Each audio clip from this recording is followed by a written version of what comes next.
Olá amigos, bom dia. Hoje é dia 18 de maio de 2020, segunda-feira. Mais uma semana começando. Desejamos que a semana seja boa para todos nós, que nós possamos cumprir com os nossos compromissos e contribuir para que nós aos poucos vençamos essa tempestade, essa pandemia, através da nossa própria cooperação. Nós vamos fazer 3 vídeos que apresentaremos diariamente, falando sobre as bases da doutrina espírita, como surgiu, por que surgiu e por que nós, os espíritas, chamamos o espiritismo de o Consolador prometido por Jesus. No Evangelho de João, registra da seguinte forma a promessa de Jesus relativa ao Consolador: se me amais, guardai meus mandamentos. E rogarei a meu Pai, e ele vos dará outro Consolador, a fim de que fique eternamente convosco, o Espírito da verdade, que o mundo não pode receber, porque não o vê e absolutamente não o conhece. Mas quanto a vós, conhecê-lo-eis, porque ficará convosco e estará em vós. Isso está em João. Um pouco mais adiante, o mesmo evangelista atribui a Jesus as seguintes palavras: eu vos tenho dito estas coisas enquanto permaneço convosco. Mas o Paráclito, o Santo Espírito que meu Pai vos enviará em meu nome, vos ensinará todas as coisas e vos fará lembrar o que eu tenho vos dito. Está em João também. Uma observação: Paráclito ou Paracleto significa mentor, defensor, protetor. Verifica-se por essas palavras que o Consolador prometido por Jesus, também chamado de Santo Espírito e de Espírito da Verdade, seria enviado à Terra com a missão de consolar, de lembrar o que Jesus dissera e ensinar todas as outras coisas que Jesus não poderia ter nos dito, porque nós não o entenderíamos. O Consolador, como Espírito da Verdade, teria, pois, de dar ao homem o conhecimento da sua origem, da necessidade da sua estada aqui na Terra e do seu destino, espalhando por todo o lado a consolação que ocorre através da fé e da esperança. O seu compromisso com a verdade, que seria o ensino de todas as coisas, o eleva a uma condição de uma nova revelação, que seria a terceira revelação da lei de Deus aos homens. Ora, o Espiritismo, procedendo de espíritos sábios e bondosos, num verdadeiro derramamento da mediunidade na matéria, preenche integralmente essas condições, visto que o Espiritismo procura lembrar-nos o que Jesus ensinou. O Espiritismo ensina-nos muitas coisas que o Evangelho não pôde explicar de forma adequada. Mais ainda, o Espiritismo consola e conforta os que sofrem, ao mostrar-lhes a causa e a finalidade dos sofrimentos humanos. A revelação cristã, ela sucedeu à revelação de Moisés. A revelação dos Espíritos veio completá-la. O Espiritismo é, pois, segundo os próprios Espíritos superiores, o Consolador prometido por Jesus.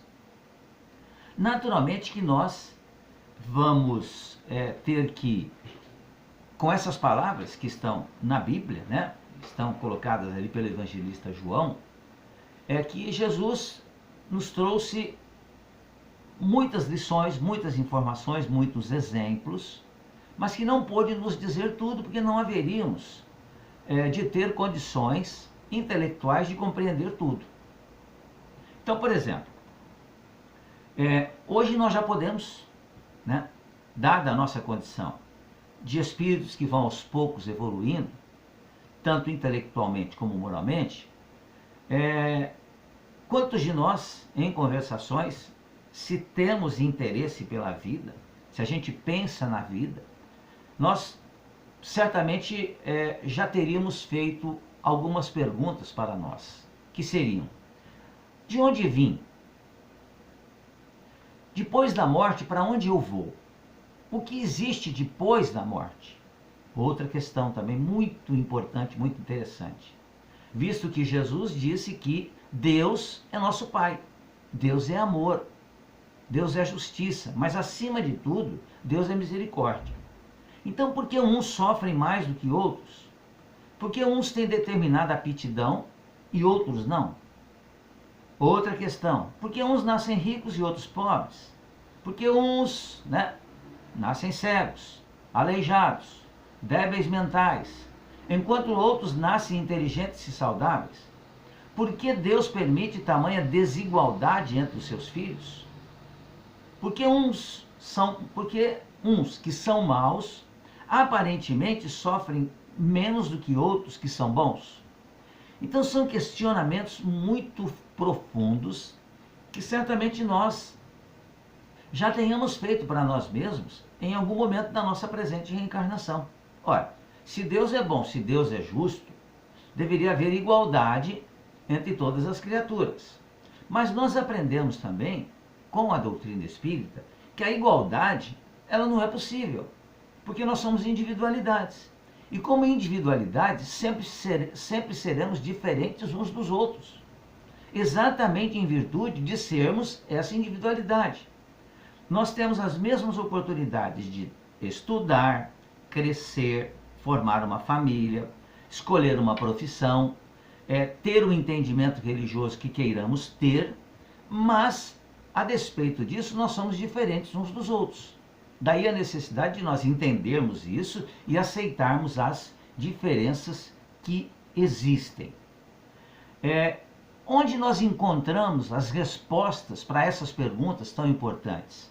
Exatamente no Espiritismo, que nesse ano de 2020 completou 163 anos, com o lançamento de O Livro dos Espíritos, em 18 de abril do ano de 1857. Portanto, há 163 anos atrás. E o Livro dos Espíritos nos responde de forma didática e clara todas essas indagações. O conhecimento espírita abre-nos uma visão ampla e racional da vida, explicando-a de maneira convincente e permitindo-nos iniciar uma transformação íntima para melhor. Alguém poderia perguntar assim, mas Jorge, então o Espiritismo é melhor do que as outras religiões? Não se trata disso. Mesmo porque o Espiritismo é uma religião, naturalmente que é uma religião, que não busca adeptos. Porque nós sabemos que de forma natural, nós todos iremos chegar a essas conclusões que o Espiritismo nos explica. Chegaremos à conclusão de que somos espíritos, que as situações pelas quais nós passamos aqui, enquanto encarnados no planeta Terra, decorre de uma herança nossa mesma. Ou seja, decorre daquilo que nós fizemos nessa presente reencarnação ou em outras reencarnações. Aí que está, então, a beleza das leis de Deus. E aí também está o que significa aquelas palavras que Jesus nos disse quando ele falou assim, que a cada um seria dado conforme o seu trabalho, a cada um segundo suas obras. Ou seja, recebemos sempre da vida aquilo que nós damos para a vida. O Espiritismo é uma doutrina revelada pelos espíritos superiores através de médiuns e foi codificada, ou ela foi organizada, as perguntas e as respostas, pelo Allan Kardec, que não é o fundador da doutrina espírita. Allan Kardec é o organizador, é o codificador. Mas as respostas que nós encontramos no Livro dos Espíritos foram dadas por espíritos superiores. E o Espiritismo ele é, ao mesmo tempo, filosofia, ciência e religião. Por que ele é filosofia? Porque ele dá uma interpretação da vida, respondendo questões como, de onde vim, o que faço no mundo, para onde irei depois da morte. Toda doutrina que dá uma interpretação da vida, uma concepção própria do mundo, é uma filosofia. E filosofar é refletir, é fazer uma reflexão, é pensar, como se diz popularmente falando, pensar com seus botões, fazer perguntas para você mesmo. Por isso que a doutrina espírita ela é filosofia, uma das suas partes. O espiritismo também é ciência, porque estuda à luz da razão, da inteligência e dentro de critérios científicos, os fenômenos mediúnicos, isso é, fenômenos provocados pelos espíritos, e que deixam de ser fenômenos quando nós os entendemos que são fatos naturais. E a ciência vem provando isso. Todos os fenômenos, mesmo os mais estranhos, têm uma explicação científica. Não existe o sobrenatural. Sobrenatural significaria o quê? Uma coisa além do natural. E isso não existe. Tudo que existe é natural. Tudo que existe está dentro das leis de Deus. E tudo precisa ter uma explicação racional para isso. E é justamente a ciência, através do seu desenvolvimento, que vem nos dando essas explicações todas. Ora, já houve uma época em nossa vida aqui no planeta Terra em que achávamos que a Terra era o centro do universo, que o Sol girava em torno da Terra, os planetas também. Hoje, a ciência já veio nos mostrar que não é nada disso, que a Terra é um planeta que gira em torno do Sol, sendo o Sol a estrela de maior importância para o nosso sistema, né, e não a Terra. Isso a ciência já provou, e provou que existem milhões de outros sistemas solares, milhões de sóis, com planetas que giram em torno de si. Ou seja, a ciência ela vai ampliando o nosso conhecimento, através de comprovação científica. E o Espiritismo também é uma religião, por quê? Porque tem por objetivo a transformação moral do homem.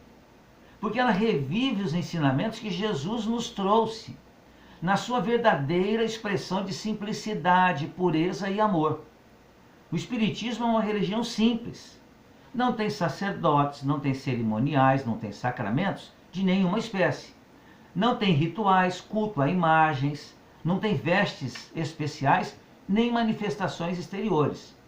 O Espiritismo é uma religião que nasce, cresce, né, e se desenvolve dentro de nós, sem a necessidade das coisas exteriores. Isso é um avanço, porque nós passamos a compreender, conforme Jesus nos ensinou, que a cada um será dado conforme o seu merecimento. Ou seja, nós não necessitamos, então, de paramentos para nos aproximarmos de Deus. Nós precisamos, sim, nos tornarmos criaturas melhores através do nosso trabalho para que a gente se aproxime mais e mais de Deus. Por hoje era isso que eu tinha para os amigos. Amanhã nós traremos uma continuidade desse assunto, falando sobre os fundamentos básicos do Espiritismo.